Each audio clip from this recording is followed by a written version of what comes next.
అదే RTV app వార్తల్ని క్షణాల్లో చదివే అవకాశం ఉంటుంది. ఒక న్యూస్ పేపర్, ఒక టెలివిజన్ ఛానల్ మీ చేతుల్లో ఎప్పుడూ ఉంటాయి. ఆర్జీకేఏ మెడికల్ కాలేజీలో సెకండ్ ఇయర్ పీజీ చదువుతున్న మౌనితపై సామూహిక అత్యాచారం చేయడంతో పాటు ఆమె ప్రాణాలను బలికొన్న నిందితుల్ని ఎట్టి పరిస్థితుల్లో పట్టుకోవాలి, ఆమెకి జస్టిస్ చేయాలని చెప్పి రిమ్స్ హాస్పిటల్ జూనియర్ డాక్టర్లు అంతా కూడా గత వారం రోజులుగా ఇలా నిరసన వ్యక్తం చేస్తున్నారు. వైద్య విద్యపై ఉన్నటువంటి మక్కువ వీరిని ప్రభుత్వ కళాశాలలో సీట్లు సంపాదించేటటువంటి పరిస్థితి నెలకొంది. ప్రభుత్వ వైద్య కళాశాలలో మాత్రం ఈరోజు విద్యార్థులకి ఎటువంటి భద్రత లేదనడానికి మౌనితకు జరిగినటువంటి ఆ ఘటన మాత్రం వారందరినీ భయం కొలుతుంది. ఆమెకు జరిగినటువంటి ఆ ఘటనపై మాత్రం పూర్తి స్థాయిలో దర్యాప్తు నిర్వహించి ఆమెకు జస్టిస్ జరిగితేనే తమకు కూడాను భవిష్యత్తు ఉంటుంది, లేకపోతే మాత్రం ఈరోజు ఏ ప్రభుత్వ వైద్య కళాశాలలో కూడాను ఇటువంటి పరిణామాలు చోటు చేసుకోకుండా ఉండాలంటే మాత్రం భారతదేశ ప్రభుత్వం మెడికల్కి సంబంధించినటువంటి చట్టంలో రూపొందించిన ప్రతి అంశాన్ని కూడాను ఈరోజు పరిణామాలు తీసుకోవాలి. ఆ రోజు జరిగిన ఘటన తర్వాత నిన్న కూడా అదే కాలేజీలో ఈరోజు ఏవైతే మెడికల్ నిక్షిప్తం చేసిన మందులు నిక్షిప్తం చేసిన గొడవంపై కూడా దాడి చేసి మందులు కూడా దోచిపోయారు. అందులో దుండగులు కూడాను చొరబడ్డారనే విషయం కూడాను బయటకు వచ్చింది. అంటే ఆ కాలేజీ యాజమాన్యం కావచ్చు, ఫ్యాకల్టీ కావచ్చు, ఎవరు కూడాను మౌనితకి జరిగినటువంటి ఈ అన్యాయం విషయంలో ఎవరు నోరుమెత్తము. అది కూడాను వారు ఏదైతే ల్యాబ్ ఉందో ఆ ల్యాబ్లో జరిగినటువంటి ఈ ఘటన మాత్రం ప్రతి ఒక్కరిని భయం కలుపుతుంది. వైద్య వృత్తిలో మాత్రం ఇటువంటి ఆకృత్యాలు మునుపెన్నడూ లేవు. అటువంటి పరిణామాల నేపథ్యంలో నిర్భయంగా వైద్య వృత్తిని పూర్తి చేయాలి, ఆ విద్యను పూర్తి చేయాలంటే ఆ భరోసా కల్పించాలన్నట్టు వారి డిమాండ్లు ఏంటి, అసలు మౌనితకి జరిగినటువంటి ఆ ఘటన తర్వాత ప్రభుత్వ వైద్య కళాశాలలో చదువుతున్న విద్యార్థుల్లో ఎటువంటి అప్రతత భావం నెలకొందనే విషయం మెడికల్ ఏదైతే దానికి సంఘీభావంగా జిమ్స్ హాస్పిటల్లో జూడలు నిర్వహిస్తున్నటువంటి నిరసన వారిని అడిగి తెలుసుకుందాం. రిమ్స్ హాస్పిటల్ చూస్తే కనుక ఎందుకు ఈ ప్రొటెస్ట్ చేస్తున్నారు, ఆ మమతకు జరిగినటువంటి అన్యాయం తర్వాత ఈరోజు ఏమైనా మిగతా కాలేజీల్లో ఏమైనా సెక్యూరిటీ ఇంప్లిమెంట్ అటువంటి పరిణామాలు ఉన్నాయి? ఆగస్ట్ 9వ తారీఖున మనకి ఏదైతే వెస్ట్ బెంగాల్లో ఆర్జేకర్ మెడికల్ కాలేజ్లో ఒక వైద్య విద్యార్థిని పీజీ సెకండ్ ఇయర్ చదువుతున్నారు, ఆమె మీద ఒక అఘాయిత్యం జరిగింది. అయితే మేము అడిగేది ఒకటే, ఈ వైద్యుల మీద ఈ జరిగే దాడులు ఇంకా ఇలాంటి వాటి మీద వెంటనే మాకు న్యాయం జరగాలి. వైద్యులకి ఒక సెంట్రల్ ప్రొటెక్షన్ యాక్ట్ అని ఒకటి అమల్లోకి పెట్టారు. సెంట్రల్ ప్రొటెక్షన్ యాక్ట్ అంటే ఏంటంటే వైద్య సేవలు ఎవరైతే అందిస్తున్నారో వైద్యుల మీద కానీ లేకపోతే వాళ్ళు ఉండే సరౌండింగ్స్ దగ్గర కానీ ఏదైనా దాడి జరిగితే తక్షణమే మేము పనిష్మెంట్ ఇస్తాము అనేది ఆ యాక్ట్. అది 2022లో వచ్చింది. అయితే అది ఇప్పటికీ ఎప్పుడూ అమల్లో ఉన్నట్టు ఎక్కడా జరగలేదు. మేము మొదటిగా అడిగేది ఏంటి అంటే అది తక్షణమే అమల్లోకి ఉండాలి. అలా ఉంటే మేము చేసే ఈ ప్రదేశంలో మా వర్క్ స్పేస్ ఏదైతే ఉందో అక్కడ మేము సేఫ్గా ఫీల్ అవుతాం. రేపంటూ మేము నైట్ డ్యూటీస్ ఇప్పుడు స్ట్రైక్లో ఉన్నాం, కానీ తర్వాత మేమంటూ నైట్ డ్యూటీస్ చేస్తాము, మా తర్వాత మా నెక్స్ట్ జనరేషన్ వాళ్ళు వస్తారు, మా పిల్లలు వస్తారు, వాళ్ళందరూ సేఫ్గా ఉన్నారు అన్న గ్యారంటీ మాకు ఉండాలి కదా. అప్పుడే మేమంటూ తర్వాత ఉన్న మిగతా జనాలకి వాళ్ళకి మేము మా సేవలను అందిస్తాం, వాళ్ళ ప్రాణాలు కాపాడుతాం. మా ప్రాణాలకే రక్షణ అంటూ లేనప్పుడు మేము ముందుకు రాగలం, ఎలా మేము వాళ్ళని కాపాడగలం? అదే మేము అడుగుతున్నాం. చూస్తే కనుక ఆ రోజు ఘటన జరిగిన తర్వాత వైద్య విద్యార్థుల్లో మాత్రం ఒక భయం నెలకొని ఉంది. ఆ భయాన్ని తొలగించాలంటే ఏదైతే చట్టం అమల్లోకి తెచ్చారో దాన్ని అమలుపరచడంలో నిర్లక్ష్యమే ఈరోజు దీనికి కారణం అని చెప్పుకోవచ్చు. ఈరోజు సమ్మె చేపట్టి కలకత్తాలో జరిగినటువంటి ఆ విద్యార్థికి అన్యాయాన్ని మాత్రం ఎట్టి పరిస్థితి చూస్తే కనుక ల్యాబ్ రూమ్లో జరిగింది అంటున్నారు. బయట వాళ్ళే ఉంటారు అనుకుంటున్నారా, లోపల ఉన్న వాళ్ళు అనుకుంటున్నారా? ఈ ఘాతకాన్ని పాల్గొనడానికి ఆ లోపలికి రావాలంటే బయట వాళ్ళకి అయితే అవకాశం లేదు. సో ఫ్యాకల్టీ ఉంటుంది, తోటి విద్యార్థులు ఉంటారు, సీనియర్లు జూనియర్లు కూడా ఉంటారు. సో ఆ ఘటన చోటు చేసుకుంటూ ప్రత్యక్షంగా చూసి ఈరోజు నిర్లక్ష్యం మనకెందుకు లేని వదిలేయడం ఈరోజు ఆమెపై ఇటువంటి అగాధ్యం జరిగింది అనుకోవచ్చు. యాక్చువల్గా ఒక డాక్టర్ అనే దానికన్నా ముందు ఒక ఆడపిల్ల మీద జరిగింది అనే దాని విషయం మీద పైన మనం గట్టిగా ఖండించాల్సిన విషయం. ఈరోజు హాస్పిటల్స్లో 75% మంది డాక్టర్స్లో 100 మంది డాక్టర్స్లో 75 మంది ఆడపిల్లలే ఉంటున్నారు. అంటే మెజారిటీ హాస్పిటల్స్లో డాక్టర్స్లో సగానికి ఎక్కువ ఆడపిల్లలే చదువుతున్నారు. దీనిపై ఏంటంటే ఇప్పుడు అది ఎలా జరిగింది, సిచ్యువేషన్ ఆ రోజు ఏం జరిగింది అనేది కంప్లీట్గా మొత్తం ఎంక్వైరీ చేయమని మేము కోరుకుంటున్నాం. దాన్ని ట్రాన్స్పరెంట్గా ఎంక్వైరీ సిబిఐ చేసి అసలు ఎవరెవరు ఉన్నారు, మీరు చెప్పిన అసలు అది సింగిల్గా చేశారా లేదంటే గ్యాంగ్ రేప్ అనేది కూడా తెలియాల్సి ఉంది. ఎందుకంటే కొన్ని పోస్ట్ మార్టం రిపోర్ట్స్ చూస్తున్నాం, అందులో ఏంటంటే సెమెన్ అనాలిసిస్లో ఎక్కువ సెమెన్ దొరికింది, 150 మిల్లీగ్రామ్స్ దాకా దొరికింది. సో ఏంటంటే ఒక గ్యాంగ్ రేప్ జరిగింది అనే దాని విషయంలో ఇన్వెస్టిగేషన్ జరుగుతుంది. మాట వింటేనే ఎటువంటి భయం ప్రస్తుతం నెలకొని ఉంది. ఏదైతే రేప్ జరిగిందన్నటువంటి పోస్ట్ మార్టంలో బయటపడ్డ నిజాలు ఇవన్నీ వెరసి ఈరోజు మెడికల్ కాలేజీలో విద్య నేర్చుకుంటున్నటువంటి విద్యార్థులు ఎటువంటి భయం నెలకొన్నది? అసలు ఇంతవరకు ఎంబీబీఎస్ అంటే ఒక 10 రోజులు 10 సంవత్సరాల క్రితం వరకు పిల్లలు ఏంటంటే మేము డాక్టర్ అయితే బాగుండు, డాక్టర్ అంటే ఒక క్రేజ్ ఉండేది. అంటే ఇప్పుడు ఇంజనీరింగ్ కన్నా సరే డాక్టర్ అంటే సమాజంలో కూడా మా పిల్లలు డాక్టర్ అని చెప్పుకోవడానికి కూడా మంచి హ్యాపీగా చెప్పుకునేవాళ్ళు.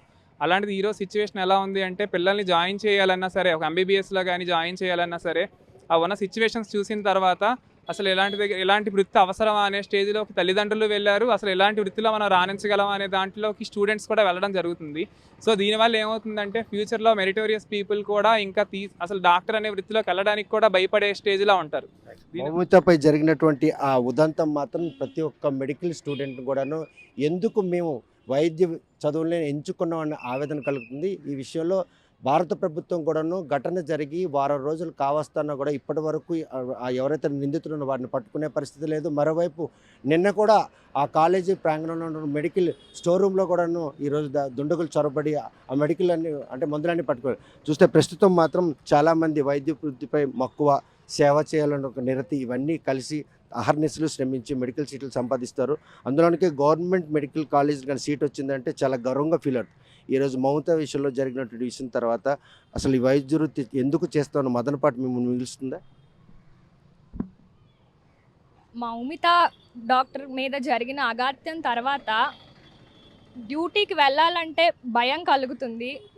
డ్యూటీలో ఉన్న వాళ్ళందరికీ కూడా రక్షణ కల్పించే బాధ్యత ఎవరి వైపుకి వెళ్ళాలో కూడా అర్థం కాని పరిస్థితిలో ఉంది. నిన్న సైలెంట్గా ప్రొటెస్ట్ చేస్తున్న డాక్టర్లు, మెడికో స్టూడెంట్ల మధ్య ఒక 2000 దుండుగులు ఎలా వచ్చారు? పోలీసులు అందరూ ఏం చేస్తున్నట్టు? అడ్మినిస్ట్రేషన్ అంతా ఏం చేస్తున్నట్టు? ఇంత అఘాయిత్యం జరిగాక కూడా అక్కడ ఇలా జరిగిందంటే ఒక మామూలు సాధారణమైన గవర్నమెంట్ మెడికల్ కాలేజీల్లో ఇలాంటివి ఏమన్నా జరిగితే డ్యూటీ ఎలా చేస్తామండి? అర్ధరాత్రులు నైట్ డ్యూటీ అంటే ఖచ్చితంగా రాత్రులు అపరాత్రులు చేయాల్సిందే. పేషెంట్ ఎప్పుడొచ్చినా సరే మేము డినై చేయడానికి లేదు. అది మా బాధ్యత, అది మా హక్కు, మేము అది చేస్తాము. పీజీ స్టూడెంట్స్కి ఇటువంటి పరిణామాలు చోటు చేసుకుంటుంటే 4 ఏళ్ళు చదువు కొనసాగిన కొత్తగా వచ్చిన వారికి ఈ మెసేజ్ ఏ విధంగా భయం కొల్పే పరిస్థితి? ఖచ్చితంగా వాళ్ళు 24 గంటల ఎమర్జెన్సీ విభాగాన్ని ఎంచుకోరు. ఖచ్చితంగా వాళ్ళు నైట్ డ్యూటీ లేని విభాగాల్ని ఎంచుకోవచ్చు. అసలు ఆడపిల్లలు డాక్టర్ వైద్య వృత్తికి రావడానికి భయం కల్పించవచ్చు. మంచి మంచి కాలేజీల్లో సీట్లు వచ్చినా సరే తల్లిదండ్రులు పంపించకుండా వాళ్ళని అవకాశాలను ఆపేసి మా దగ్గరే ఉండి చదువుకోండి లేకపోతే మానేసేయండి అనే పరిస్థితులు వస్తాయి ఇప్పుడు. దీనివల్ల సమాజం ముందుకు వెళ్ళదు, ఇంకా వెనక్కి వెళ్ళిపోద్ది. ఆడవాళ్ళు ప్రతిభ కనబరచడానికి ఇంకా అవకాశమే లేకుండా చేసేస్తున్నారు. సేవ చేయాలనే ఉద్దేశంలో వైద్య వృత్తిలో చాలామంది మహిళలు ఈరోజు మాత్రం అందులో కనుక నిష్ణాతులైతే ఈరోజు సమాజంలో ఒక గుర్తింపుతో పాటు గౌరవమైనటువంటి వృత్తిగా భావిస్తున్నారు. ప్రస్తుతం మౌనిత విషయంలో జరిగినటువంటి ఈ ఘటనతో మాత్రం రిమ్స్ హాస్పిటల్ స్టూడెంట్స్ అంతా కూడా ఈరోజు సమ్మెబాటు పట్టి ఇక్కడ వారికి సంఘీభావం చెప్తున్నారు. చూస్తే కనుక ఈరోజు అక్కడ జరిగినటువంటి ఇవి ఒకటికొకటిగా ఆ రోజు జరిగిన ఘటన తర్వాత నిన్న మెడికల్ స్టోర్ రూమ్లో కూడా దాడి జరగడం, ఈ పరిణామాలన్నీ చూస్తుంటే ఎక్కడ ఏ గవర్నమెంట్ మెడికల్ కాలేజీలో కూడా భద్రతా లోపం స్పష్టంగా కనిపిస్తుందా? లూప్ హోల్స్ అన్ని కాలేజెస్లోనే ఉంటాయి. మేమేంటంటే మాకున్న వ్యూ పాయింట్స్ అన్నీ ప్రొఫెసర్స్కి, అసోసియేట్స్కి, ఆఫీషియల్స్కి అందజేయడానికి మేము చూస్తున్నాము. యాజ్ ఆఫ్ నో అయితే మేము 4 days నుంచి స్మూత్గానే స్ట్రైక్ చేస్తున్నాం. ఫస్ట్ రోజు సాయంత్రం క్యాండిల్ మార్చ్, సెకండ్ రోజు మేమందరం కలిసి ఏమేమి చేయాలో డిస్కస్ చేసుకోవడం. చేస్తున్నటువంటి ఈ సంఘీభావంలో ఏవైనా కనుక పురోగతి కనిపిస్తుందా ఆ ఘటనపై? అంటే ఇండియన్ గవర్నమెంట్ కానీ మెడికల్ అసోసియేషన్ కానీ IMA as of now IMA మా ఏపీ జుడా అండ్ మిగతా స్టేట్లో జుడాస్ అందరికీ సపోర్ట్ చేస్తూ వాళ్ళు కూడా స్ట్రైక్ని స్టార్ట్ చేద్దామని రేపటి తారీఖు ఇచ్చారు. రేపటి పొద్దున్న 9 నుంచి 10 వరకు ఏ డాక్టర్ కూడా పేషెంట్స్ కాకుండా సేఫ్టీ గురించి థీమ్ తీసుకొని ముందుకొచ్చి ఇది అందరూ ఖండిస్తున్నారు. అందరి నుంచి సపోర్ట్ వస్తుంది. నాన్ మెడికోస్ కూడా దీంట్లో సపోర్ట్ మాకు ఇస్తున్నారు. కాలేజ్ విషయంకి వచ్చేసి, హాస్పిటల్ విషయంకి వచ్చేసి మేము ఇది చాలా పీస్ఫుల్గా చేస్తున్నాము. ఎమర్జెన్సీస్ అయితే మొన్నటి వరకు అవి కూడా కంటిన్యూ అయ్యాయి. కానీ యాజ్ ఆఫ్ నో మేము 24 hours ముందు ఎమర్జెన్సీస్ కూడా ఆపుతున్నాం. కానీ అక్కడ ఏది లోపాలు లేకుండా మిగతా ప్రొఫెసర్స్ కానీ ఎవరైనా సరే పేషెంట్ సేఫ్టీ అండ్ వాళ్ళ ఎమర్జెన్సీస్ అటెండ్ అయ్యేలాగా ఎక్కడ ఏ లోటు లేకుండా చూడడానికి ముందు ప్రొఫెసర్స్, హైయర్ ఆఫీషియల్స్కి అందరికీ ఇన్ఫార్మ్ చేసి మేము ఈ రోజు 4వ రోజు మేము సమ్మె కంటిన్యూ చేస్తున్నాము. రోజులు గడుస్తున్నా కూడా మౌనిత విషయంలో జరిగినటువంటి ఘటన కారకులు ఎవరు, యాజమాన్యం ఎందుకు స్పందించలేదు, తోటి ఫ్యాకల్టీ కూడా ఏం చెప్తుంది, ఇవన్నీ కూడా ప్రశ్నలుగా మిగులుతున్నాయి. వాటికి ఒక స్పష్టత ఇచ్చే విధంగా కనుక చట్టాన్ని అమలు చేయకపోతే మాత్రం తమ సమ్మెను ఇంకా కొనసాగిస్తాం. దీంతో ఐఎంయూ కూడా ఈరోజు తమకు సంఘీభావం తెలుపుతుంది. చూస్తే కనుక ఇప్పుడు ఈ విషయంలో మాత్రం ఒక హేయమైన చర్యగా భావించవచ్చు. ఒక ప్రొఫెషనల్ ఎడ్యుకేషన్లో ఇటువంటి ఇన్సిడెంట్ ఏదో సాదాసీదా కాదు. ఒక medical student second year PG, అవేమి మామూలు స్టూడెంట్గా. సో దీన్ని బట్టి చూస్తుంటే అంటే భద్రతా లోపం అనుకోవచ్చా, లేకపోతే ఆకృత్యాలపై ఎవరు కూడా అడగరన్నటువంటి ఒక ధీమా వాళ్ళని అలాంటి ఆకృత్యాన్ని పాల్గొంది. ఇది డెఫినెట్గా ఇది భద్రతా లోపము ఉన్నది. కాలేజీలలో ఏ డాక్టర్స్కి సరిగ్గా ఫెసిలిటీస్ లేవు, ప్రొటెక్షన్ లేదు. ఒక ప్రొటెక్షన్ సెల్ అనేది ప్రతి కాలేజీలో ఏర్పడాలి. అండ్ ఇది కరెక్ట్గా మనకి సెంట్రల్ నుంచి ప్రొటెక్షన్ యాక్ట్ రావాలి. అది వస్తేనే మనకి అందరికీ అమలు అవుతుంది. యాక్ట్ ఇంప్లిమెంట్ చేయడంలో ఎందుకు నిర్లక్ష్యం వహిస్తున్నారు? దాని మీద మీరు పట్టుపట్టట్లేదా, లేకపోతే వారు చేస్తే ఏమైనా అంటే ప్రతిదానికి కూడాను దాని పరిణామాలు తీసుకున్నటువంటి ఒక దీనికి నెగ్లిజెన్స్ అవుతుంది? యాక్ట్స్ ఉన్నాయి ఆల్రెడీ. యాక్ట్ 2019లో వచ్చింది, 2022లో వచ్చే యాక్ట్స్ వచ్చాయి, కానీ దాన్ని కరెక్ట్గా ఇంప్లిమెంటేషన్ లేదు ఇప్పటికీ. గవర్నమెంట్ మరి ఎందుకు దీన్ని అమలు చేయట్లేదు అనేది కరెక్ట్గా తెలియదు. బట్ యాక్ట్స్ అయితే ఉన్నాయి, కానీ ఇప్పటివరకు ఏ యాక్ట్ ఇంప్లిమెంటేషన్ లేదు. అది లేదు. ఏదైతే మెడికల్ విద్యార్థులపై ఉన్నటువంటి చట్టాలు ఉన్నాయో చట్టాలని కట్టుదిట్టంగా అమలు చేయకపోవడంతోనే ఇటువంటి పరిణామాలు ఘాతకాలు చోటుపడుతుంది. దానికి ప్రత్యక్ష ఉదాహరణ మౌనితపై జరిగినటువంటి అత్యాచారం ఉదంతే అని చెప్తున్నారు. ప్రస్తుతం మాత్రం చూస్తే కనుక ఈ ప్రొటెస్ట్ ఇంకెన్నాళ్ళు కొనసాగిస్తారు? మీకేం కావాలి? ఇది ఏంటంటే ఇప్పుడు ఇది ఎక్కడో కోల్కతాలో జరిగింది, ఎక్కడో ఢిల్లీలో జరిగింది, అలా ఏం కాదు, ఓకేనా. అండ్ దట్టు ఆ అమ్మాయి వర్క్ ప్లేస్లో చేసినప్పుడు ఆ అమ్మాయి సెమినార్ రూమ్లో జరిగింది, అర్థమైందా? సో అప్పుడు అంటే అక్కడ ఒక సేఫ్టీ లేకుండా ఒక అమ్మాయి ఎలా నైట్ డ్యూటీ చేశారో, ఆ అమ్మాయి ఏమో సడన్గా రాదు, she did night duty there. ఒక అమ్మాయి పేషెంట్ కోసమే చేశారు. అప్పుడు అలా చేసినారంటే అది ఎంత బాధగా ఉంటుంది. సెమినార్ హాల్లో లోన్లీగా ఉందని భావిస్తున్నారు. ఇంకెవరైనా తమతో పాటు ఆమెతో పాటు ఉన్నారని ఏమైనా సంకేతాలు? అమ్మాయి అది ఇన్వెస్టిగేషన్ మీరే చేయాలి. అది అందుకే వీఆర్ ఆస్కింగ్. ఎందుకు సిబిఐని అడుగుతున్నామంటే ఎవరు చేశారు, ఎలా చేశారు, ఎంతమంది ఇన్వాల్వ్ అయ్యారు, ఇది పొలిటికల్ ఇది ఉందా అన్నిటి ఇన్వెస్టిగేషన్ చేయడానికి సెంట్రల్ గవర్నమెంట్ మనం పిలుస్తున్నాం. ఇప్పుడు స్టేట్ గవర్నమెంట్ నమ్మకలేదు. Why we are asking for CBI అంటే CBI will have we believing law, we believe that CBI will give some transparent in investigation, so that will provide. Okay, ఇప్పుడు ఏదంటే ఇప్పుడు అక్కడ జరిగింది ఇక్కడ జరుగుదు, అలా కాదు. సో ఇప్పుడు మనం చనిపోయారు కాబట్టి బయట వచ్చింది, అలా కాదా. చాలా టైం చాలా ఇప్పుడు మీరు ఇది అయిపోయిన తర్వాత అలా కాదు.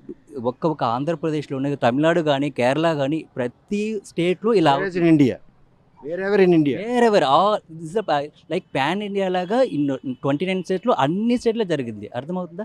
ఇప్పుడు ఎలా అంటే చనిపోయిన వల్ల బయట వచ్చింది కానీ హరాస్మెంట్ జరుగుతుంది, అన్నీ జరుగుతుంది. సో అన్నిటికీ మనం అడుగుతున్నాం. సో సెక్యూరిటీ ఎందుకు పెంచమని చెప్తున్నారంటే ఒక సెమినార్ హాల్లో జరిగినప్పుడు ఒక సెక్యూరిటీ ఇవ్వకుండా బయట ఎలా తిరుగుతారు? బయట ఇప్పుడు అందరూ కాలేజీలో ఉంటే అలా కాదు కదా, బయట వాళ్ళు ఉంటారు. బయట వాళ్ళు ట్రావెల్ చేసి నైట్ డ్యూటీ ఎమర్జెన్సీ అంటే 2 o'clock పిలిస్తే 2 o'clock వస్తున్నాం, 3 o'clock పిలిస్తే 3 o'clock వస్తున్నాం. మనం ఇప్పుడు కూడా చేసినప్పుడు ఎవరిని డిస్టర్బ్ చేయలేదు, అందరూ ప్రశాంతంగా కూర్చోండి. We're asking for our demand. ఎవరిని డిస్టర్బ్ చేయలేదు, ఈవెన్ అంబులెన్స్ ఆపేయలేదు, జస్ట్ ఈ గేట్ మాత్రం ఆపేసాం, ఇది వాళ్ళు అన్నీ ఓపెన్ చేసాం. సో వాళ్ళకి ఏంటంటే మనం పోరాడాలి, బట్ స్టిల్ ఎలా అంటే విత్ డిసిప్లిన్, అర్థమవుతుందా?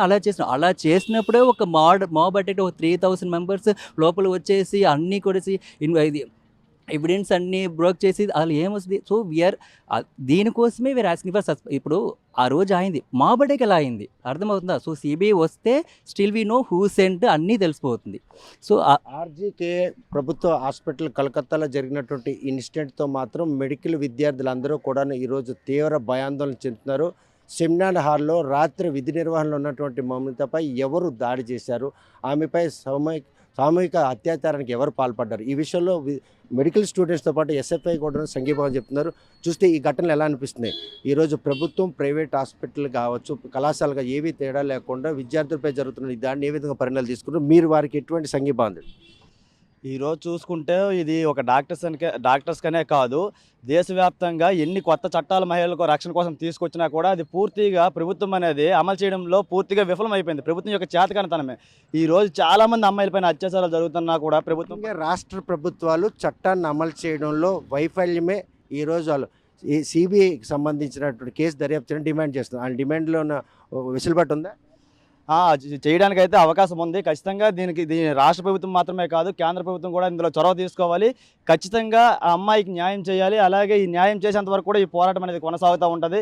ఈరోజు ఒక విషయాన్ని పై స్థాయికి తీసుకెళ్తున్న కొద్ది ఇంకో విషయంతో ఈ విషయాన్ని మభ్యపెట్టే ప్రయత్నం చేస్తూ ఉన్నారు ఈ ప్రభుత్వాలు కూడాను. కాబట్టి ఒక్క వ్యక్తిని మాత్రమే పట్టుకోవడం కాదు, దీనికి కారణమైన వాళ్ళందరినీ పట్టుకోవాలి. దీంతో పాటుగా ఇలాగా పాల్పడిన వాళ్ళకి కఠినంగా శిక్షించాలి. రెండోసారి ఇలాంటి ఎవరైనా చేయాలంటే ఖచ్చితంగా భయపడాలి. ఈ విధంగానే మేము ఎస్ఎఫ్ఐగా కోరుకుంటూ ఉన్నాం. మేము వీళ్ళకి పాటుగా న్యాయం చేసేంత వరకు కూడా ఎస్ఎఫ్ఐగా మేము వీళ్ళకి సపోర్ట్గా మద్దతుగా నిలబడతామని చెప్పేసి కూడా ఈ సందర్భంగా తెలియజేస్తా ఉన్నాం. మౌనిత విషయంలో జరిగినటువంటి ఈ ఘటనపై మాత్రం విద్యార్థులందరూ కూడాను తీవ్ర భయాందోళనలో ఉన్నారు. ఆమెకి జరిగినటువంటి ఆ ఘటన ప్రతి ప్రభుత్వం మెడికల్ కాలేజీలో కనుక ఈరోజు ఎవరైతే విద్యార్థులు ఉన్నారో వారికి మాత్రం ఒక శాపంగా మారింది. చట్టాలు అమలు చేయడంలో రాష్ట్ర ప్రభుత్వాల నిర్లక్ష్యం ఈరోజు ఆ ప్రభుత్వాలపై నమ్మకం లేకుండా పోయింది. అందుకే కేంద్ర దర్యాప్తు సంస్థ సిబిఐతో ఈ కేసును దర్యాప్తు చేసి వాస్తవాలను మాత్రం వీళ్ళని త్వరగా బయట ప్రపంచానికి తెలియజేయాలి. మరోవైపు ఆమెకు న్యాయం జరగాలి. అంటే ఉన్నటువంటి ఎవరైతే మెడికల్ స్టూడెంట్స్ ఉన్నారో అందులోనికి చాలామంది ఆడపిల్లలు వైద్య విద్యపై చాలా మక్కువ చూపుతుంటారో ఆ మక్కువ చూపే క్రమంలో ఈరోజు జరిగినటువంటి ఈ ఘటన వారిలో ఒక మదనపాటును తెస్తుంది. కలకత్తాలో జరిగినటువంటి ఈ ఘటన కేవలం కలకత్తాకే పరిమితం కాదు, దేశంలో ఉన్నటువంటి ప్రతి రాష్ట్రంలో మెడికల్ కాలేజీలో కూడాను చట్టాలను కఠినంగా అమలు చేసినట్టయితే వారు ఎవరైతే ఈ ఘాతకానికి పాల్పడ్డారో వారిని కనుక కఠినంగా శిక్షించినట్టే ఇంకొకరు కూడాను అటువంటి పని చేయాలంటేనే భయపడే పరిస్థితులు పరిణామాలు ఉంటాయి. కాబట్టి ఆ దిశగా సిబిఐతో దర్యాప్తు నిర్వహించి మౌనితకు జరిగినటువంటి అన్యాయంలో నిందితులు మాత్రం కఠినంగా శిక్షించాలి. లేదంటే మాత్రం తమ సంఘీభావం కొనసాగుతుంది.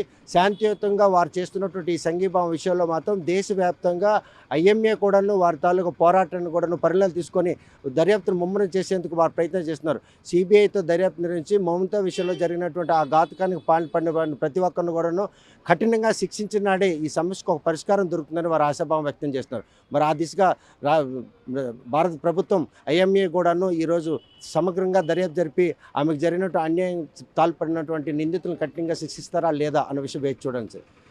రిమ్స్ హాస్పిటల్ నుండి వీడియో జర్నలిస్ట్ రాంకృష్ణతో సత్యం, RTV శ్రీకాకుళం. మరిన్ని వీడియోస్ కోసం ఛానల్ ని సబ్స్క్రైబ్ చేయండి. లేటెస్ట్ అప్డేట్స్ కోసం వాట్సాప్ ఛానల్ ని ఫాలో చేయండి. అండ్ లింక్ డిస్క్రిప్షన్ లో ఉంది.